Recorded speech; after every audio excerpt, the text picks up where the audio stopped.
Unit 1. Hibernation. Some animals in cold climates hibernate. This means that they spend the winter months in a very long and deep sleep.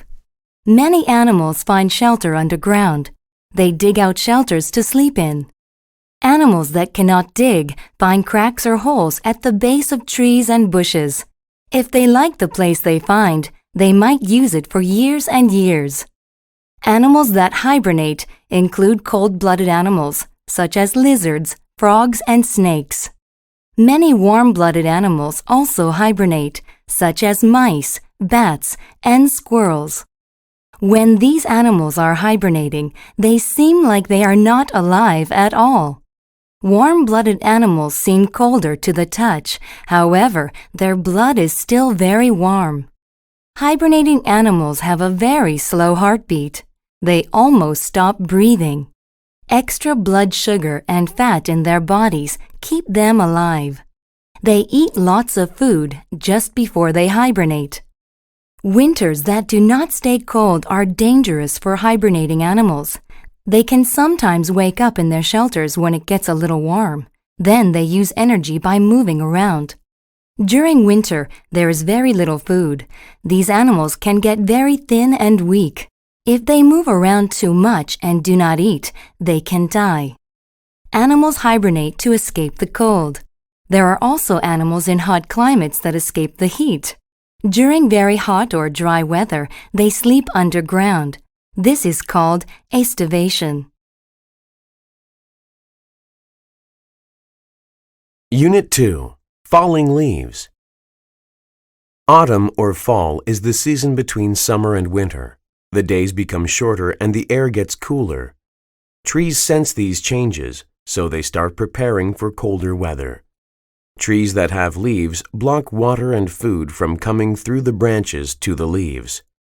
When this happens, the leaves die.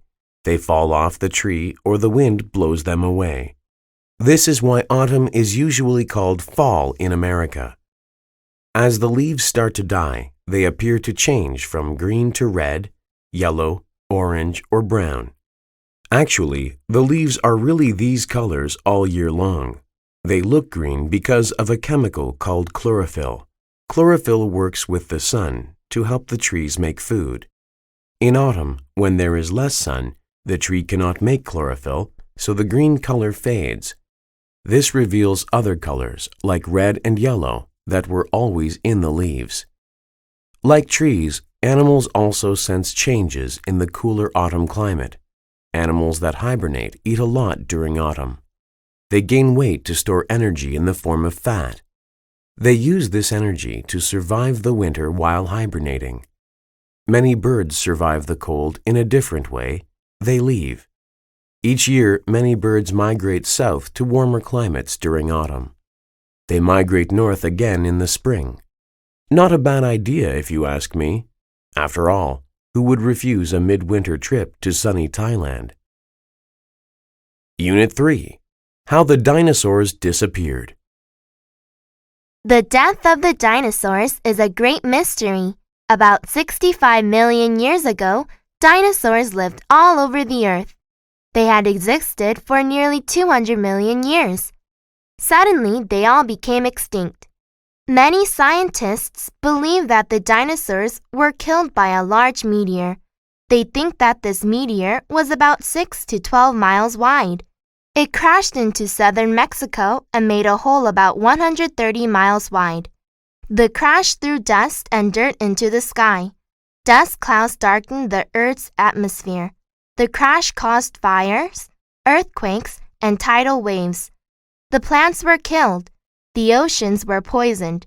Very soon, there was no food left for the plant-eating dinosaurs.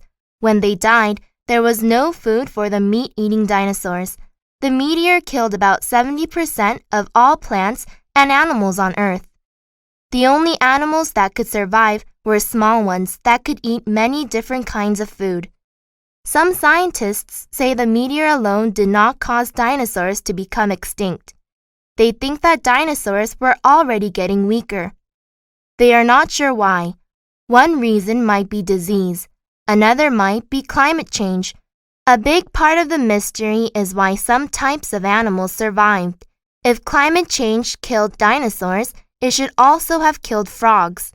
If the meteor killed most sea reptiles, it should have killed crocodiles. Yet frogs and crocodiles still exist in the world today. Unit 4. Acid rain. I hate this rain. It's causing the traffic to back up for miles. Well, I hate this traffic because it's helping turn this rain into acid rain. I heard that acid rain has really bad effects. Doesn't it cause cancer and brain damage, and even Alzheimer's disease? It definitely can, but the major thing it does is cause breathing problems. The acid in the rain comes from smoke and gases that are given off by cars and factories. It's like riding your bike behind a bus that's showering you with its exhaust fumes. Oh, I was reading something about that the other day. It said there's too much sulfur in the air and that it's killing thousands of people every year. Yes, sulfur is the major element in factory and car exhaust. It combines with oxygen and nitrogen in the air to become the acid in acid rain. This stuff doesn't just kill us, you know. It also kills trees and lakes and animals. The acid soaks into the plants and animals so that anyone who eats the plants and animals is also eating the acid. This sounds terrible. What can people do to stop acid rain? One simple thing they could do is to use less energy. Another way to stop acid rain is to drive less, or at least carpool. Imagine if every car on this road had 4 people in it right now. There would be fewer cars and a lot less acid rain. Unit 5. The weather forecast. Part 1. And now, over to Barry with our weather forecast for this weekend. How's it looking for this weekend, Barry? Speaking for myself, I know I'm looking forward to clear skies. The past 2 weeks have been even rainier than usual for Seattle. Well, Sue, residents of Seattle will be happy to hear that this rainy spell we've been having is finally coming to an end. Although we've seen occasional showers today, by tonight things should dry out, and Friday morning should be clear and sunny.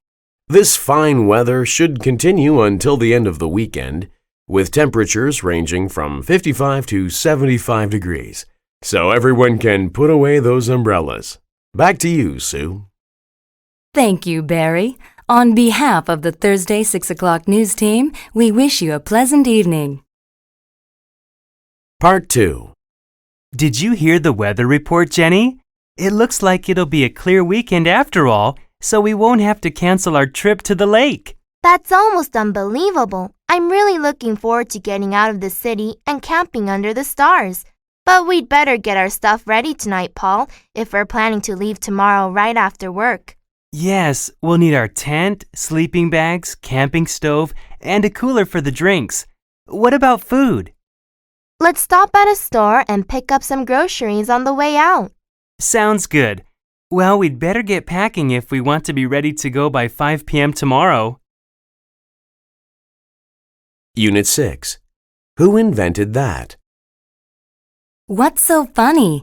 I can't concentrate on my work if you keep laughing loudly like that. I'm sorry. It's just that I'm reading this article in Science Today magazine about some of the unusual things that people have invented. These inventions are incredible. Okay, tell me about some of these inventions, and let's see if I think they're as funny as you do. All right. The first one is a ladder for spiders, a thin, flexible rubber strip which attaches to the top edge of the bath. Haha, I wonder how long it took someone to invent that. Another inventor has designed a portable seat that you wear on a belt around your waist. In this picture, it looks like a big plastic cushion. Well, that is very unusual, but who would want to walk around with a portable plastic seat hanging from their waist all the time? Another unusual invention is this one. Look, it's a car plate that indicates whether the driver is a man or a woman by using different colors on either side. There's one color for males and one for females. What's the point of that invention? The inventor says that other road users will change the way they behave. They will become more polite if they know a woman is driving, so there will be fewer car accidents. Huh, do you really think that will happen? That's completely unbelievable. Unit 7. The White Noise Machine. And now, ladies and gentlemen, the moment you have all been waiting for. Here's the winner of this year's science contest, Charles Moore. Charles, tell everyone about your invention. Thank you. For the science contest this year, I've invented a white noise machine. Let me explain what that is. Have you ever been kept awake at night because of the sound of traffic or people talking or loud music? These types of noise are sometimes called dark noise. Dark noise is made up of sounds that bother you so much that you can't concentrate on what you are doing. White noise is not exactly noise. In fact, white noise can't be heard at all. White noise is made up of invisible waves of sound that reduce the effects of dark noise by making sounds of the opposite frequency. It's like being in the ocean and seeing a large wave coming toward you. It might knock you down. But if you could send a wave, or many small waves, toward the big wave, it wouldn't be as powerful, because the small waves would hit it and reduce its size. My machine does this with sound. As a sound enters the microphone, the machine determines the sound's frequency. Then it makes a sound in the opposite frequency that cancels out the first sound. I hope my machine will give some peace and quiet to people living in noisy places. Thank you.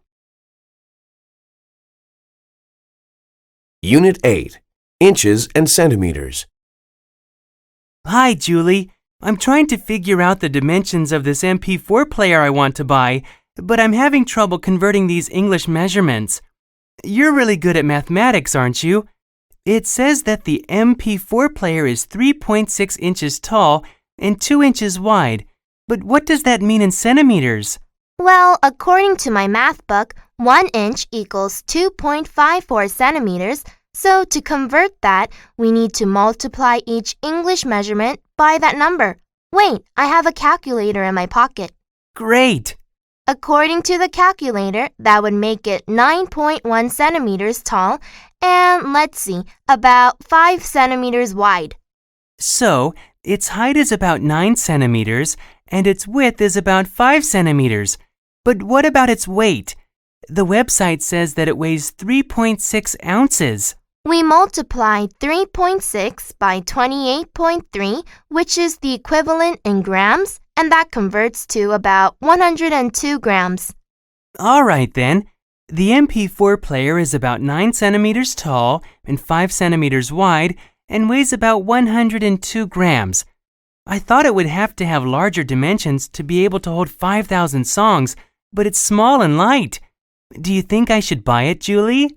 It sounds like a good product, but it depends on the price. Well, now I have the same sort of problem again. Could you help me figure out how to convert Chinese currency to our currency? Unit 9. Communicating online. Computers have transformed the way people communicate. In some ways, this transformation is good, but in other ways, it could be harmful. Statistics show that millions of people use the internet every day. People shop online, play games, and search for information. Studies also show that people use the internet mainly for communication. The internet has made communication fast and convenient. Email can travel anywhere within seconds. Chat rooms include people from all over the world. People can even make internet telephone calls. However, this type of communication is very different from what people did in the past. People spend less time talking face to face. They might chat for days without being in the same room with a real person. They also might communicate with many people at the same time. Some researchers think this is unhealthy. One study on internet use found that people who used the internet a lot were lonely. Also, they did not communicate as much with members of their family. Many people have criticized this study. They say it did not include enough people and that loneliness is hard to measure. In my opinion, all types of communication are good. It is great to email someone and get a fast response. It is also nice to talk face to face. We can do both. The internet is a fantastic tool. We should use it wisely to benefit from it.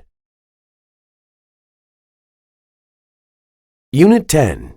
Science for Girls. Hi, my name is Sandy. Welcome to Physics, my favorite class. Although there are 30 students in our class, only 6 of us are girls. Most of my friends don't like science as much as I do. They are convinced that science and mathematics are boys' subjects. They say that boys learn about science and mathematics by playing with toys like building blocks, racing cars, and simple machines, while girls play with toys like dolls and tea sets.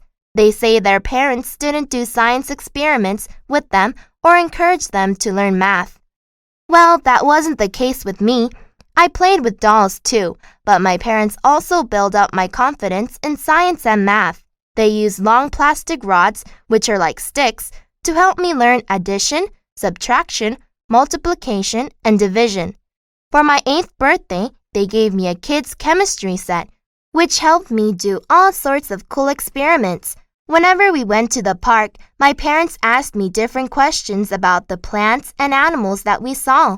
When we got home, we looked up the answers together. In school, my teachers were surprised. They were used to boys giving all the answers in science class. They were impressed with my science exam scores. I have lots of confidence in myself. I know that boys are not smarter than girls in science and math classes. I just wish I could convince my friends.